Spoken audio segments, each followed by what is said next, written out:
Bonjour à tous et bienvenue sur votre chaîne de podcast Interaction qui valorise les projets innovants de nos collaborateurs.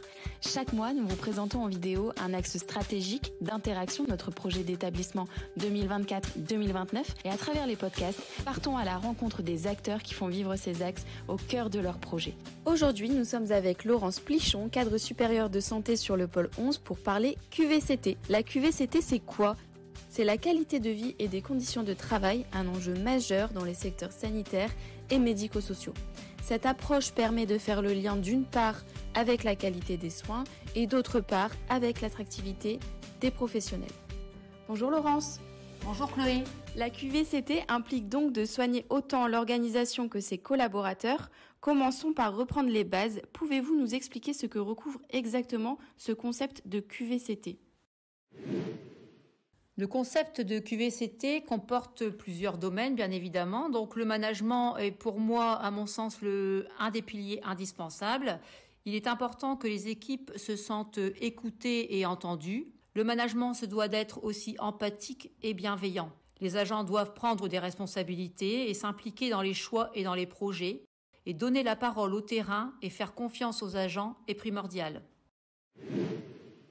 Donc, dans le concept de la QVCT, le cadre de travail est un élément important et il est nécessaire de créer évidemment un cadre de travail agréable et fonctionnel qui permette aux agents de réaliser leur mission dans de bonnes conditions. En ce qui concerne la gestion des carrières des agents, je mets un point d'honneur à l'accompagnement des agents dans leurs projets professionnels, dans le cadre d'une reconversion professionnelle ou alors dans le cadre d'un retour à l'emploi, mais également dans le cadre du développement des compétences des agents. Le travail, dans ce cas, en collaboration avec la DRH est indispensable.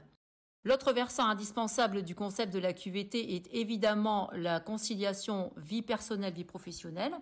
Donc on est tous d'accord pour dire qu'un agent qui se sent bien est un agent qui trouve un équilibre entre les deux. Tout l'enjeu que l'on a, nous, en tant que dirigeants, c'est prendre en considération les individualités de chacun sans déstabiliser le collectif, tout en respectant la politique générale de l'établissement. Donc la santé des équipes est également un élément primordial, que ce soit la santé physique, mais également le bien-être psychologique.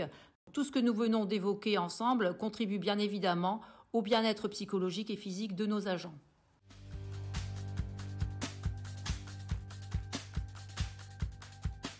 On entend souvent cette phrase « prendre soin de ceux qui soignent ». En quoi la QVCT a un impact sur la prise en charge du patient ? Pour que les agents soient dans de bonnes conditions pour prendre en soin les patients, il faut bien évidemment que nous soyons attentifs à leur bien-être. Un agent stressé et fatigué sera forcément moins disponible pour le patient qu'un agent qui se sent bien. Donc il faut quand même avoir conscience que nos agents sont des êtres humains qui prennent en soin d'autres êtres humains et que forcément les ressentis, les émotions et le bien-être ne doivent pas être négligés.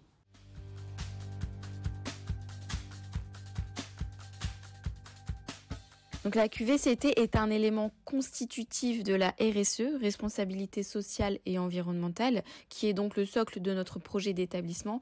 Mais concrètement, comment avez-vous mis en place cette démarche au sein de votre pôle et est-ce que vous pouvez nous citer peut-être quelques exemples d'actions concrètes ?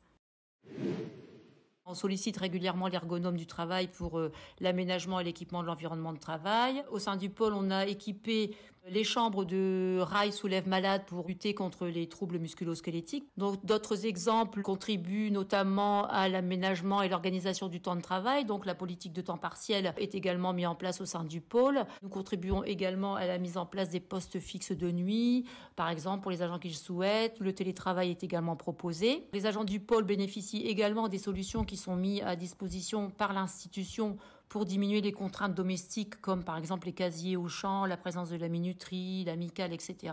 Au sein du pôle, nous avons également, depuis de nombreuses années, mis en place des journées bien-être pour le personnel. Nous proposons également les casques de réalité virtuelle ou les casques de luminothérapie. C'est un projet que nous avons prochainement. Donc nous travaillons également dans le cadre de la gestion des carrières en collaboration avec la DRH dans l'accompagnement des agents qui pourraient être en difficulté de santé pour leur permettre un retour à l'emploi adapté ou une reconversion professionnelle. Dans le cadre, par exemple, du développement des compétences et de la valorisation des compétences paramédicales, le pôle 11 a été le précurseur, notamment dans la formation des infirmières de pratique avancée. Et nous développons également actuellement des développements de compétences paramédicales dans le cadre de protocoles de coopération.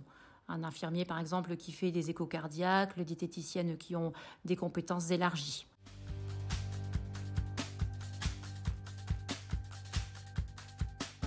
En quoi le développement des compétences paramédicales participe au concept d'hôpital aimant ?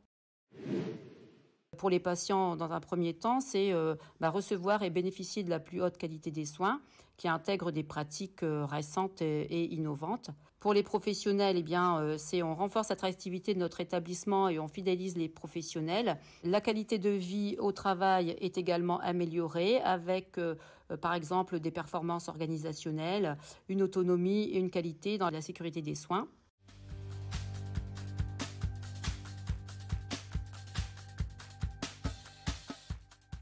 Et donc, quel est l'intérêt d'être labellisé ? Donc, je me réjouis de la volonté de l'établissement d'œuvrer dans le cadre de la labellisation Hôpital Aimant, car je suis convaincue que cela contribuera et renforcera la qualité de vie et les conditions de travail de nos collaborateurs, car nous nous appuyons sur notamment les 8 dimensions essentielles qui contribuent à l'Hôpital Aimant, comme la culture du soin centrée sur les besoins du patient, des soignants qui sont experts dans leur art, un soutien fort de l'institution envers la formation des professionnels, toutes catégories confondues, un mode de management participatif favorable à l'empowerment des soignants, un leadership infirmier de type transformationnel qui permette une certaine forme d'émancipation des soignants et qui leur permettent de prendre des initiatives dans la création de nouvelles organisations, par exemple.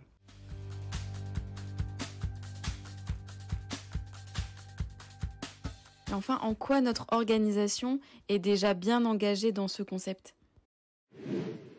L'organisation polaire mise en place au centre hospitalier de Valenciennes et la délégation de gestion sont pour moi déjà une base solide dans le concept d'hôpital aimant, car il y a une réelle contribution de tous dans la gestion et l'organisation de notre établissement. Donc voilà pour moi quelques exemples qui illustrent, à mon sens, que notre établissement remplit les fondamentaux pour pouvoir s'engager vers la labellisation d'hôpital aimant.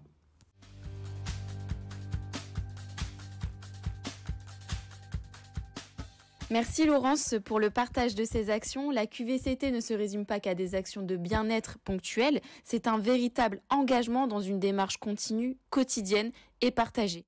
Intégrée au projet d'établissement Interaction 2024-2029, la qualité de vie et des conditions de travail de nos collaborateurs doit être notre priorité, car un hôpital où l'on se sent bien soigne bien. Merci pour votre écoute, vos actions et votre engagement quotidien.